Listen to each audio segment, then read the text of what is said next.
with the bulletin. But for now, we take a look at a lot of what is happening in the local business. Joining me today is Dr. Vere, who has been a driving force in promoting the sustainable utilization of natural resources by entrepreneurs in Zimbabwe and across Africa. His leadership has inspired many to champion environmental stewardship while fostering economic growth. He is joining us in the studio to discuss about the recent award received by the Harvard University in Boston, the Best Rural Environmentalist and Award for supporting sustainable entrepreneurship. Good morning and welcome to GMZ. Thank you so much, morning viewers.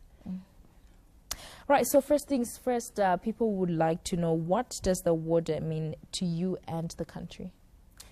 No, the Best Rural Environmentalist Award means a lot to the country, as you know, the whole world is talking about ESG, which talks about environmental, social, and governance, and also talking or promoting the triple bottom line, where we talk about the 3 Ps, the profit, people, and planet.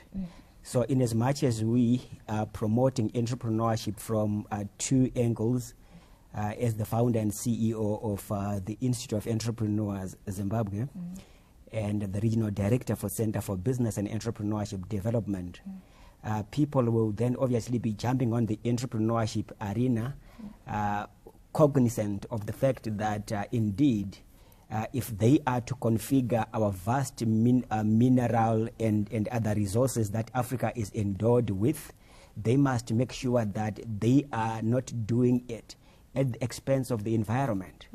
So that award is significant in our milestones as a country, recognizing obviously the need to conserve and preserve our natural endowments, as we are also utilizing them in the entrepreneurship arena.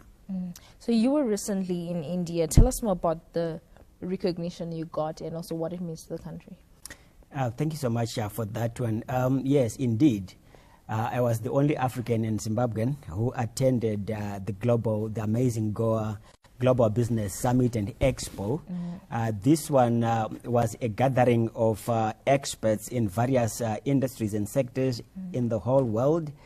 The collaboration and networking, and as well as signing off of MOUs to foster industrialization and as well as optimization of resources that we have as people. That one we brought to Zimbabwe vast connections in terms of the STEM that we are talking about, the science issues. We also have a lot of Indians who are willing to assist us in our manufacturing sector. You know, India is high up there in terms of pharmaceutical industries, and they are willing to come and join our own people here who are also in that sector and other sectors, trying to make things happen on our end, because we mustn't be continuously importing from other countries, as importing means we are moving out foreign currents out of our country. Yeah.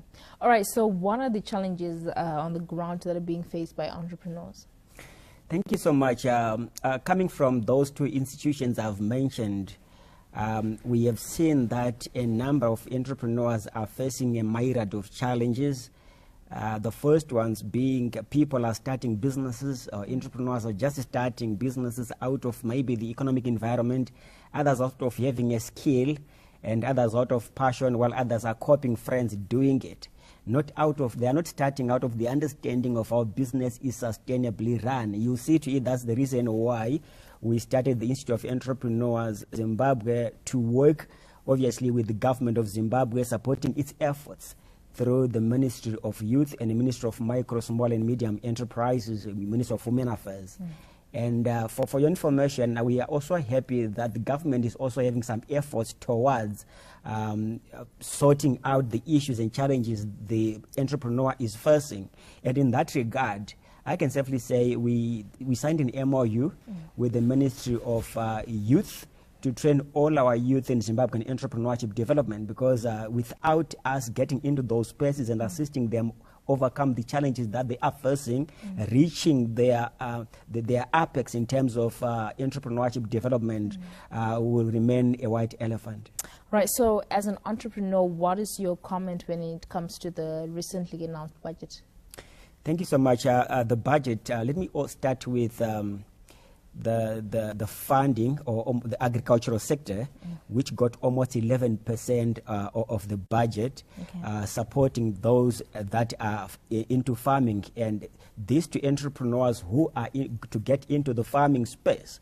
Obviously, it's an opportunity for them to partake of that particular support the government has released in support of the agricultural sector. The second one is the development fund that the professor came up with in the budget, which is supporting obviously the automotive industry. We must be manufacturing our own vehicles from within our borders, not continuously be importing from other countries. So it's promoting as well the local industries. There's a manufacturing incentive that he came up with that seeks to promote those that are in manufacturing. Obviously, as a country, we can't continue to export raw resources to other countries without beneficiation and also adding value. So that is very important. Obviously, it comes with other implementational challenges with it, but obviously those can be looked upon and sorted as we go. And for your information, locally, obviously we spoke about the Asian country.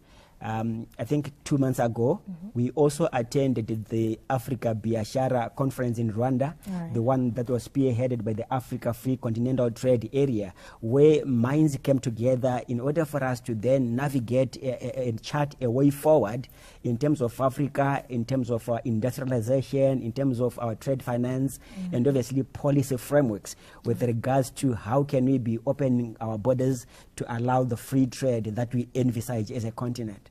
All right. Thank you very much for joining us. That was very informative, and I'm pretty sure we look forward to you assisting a lot of youth, especially when it comes to entrepreneurship. Great. Thank you so much for having me around. It's been an honor having you. So that was Dr. Vere, who has been a driving force in promoting the sustainable utilization of natural resources by entrepreneurs in Zimbabwe and all across Africa. And from that, we take a look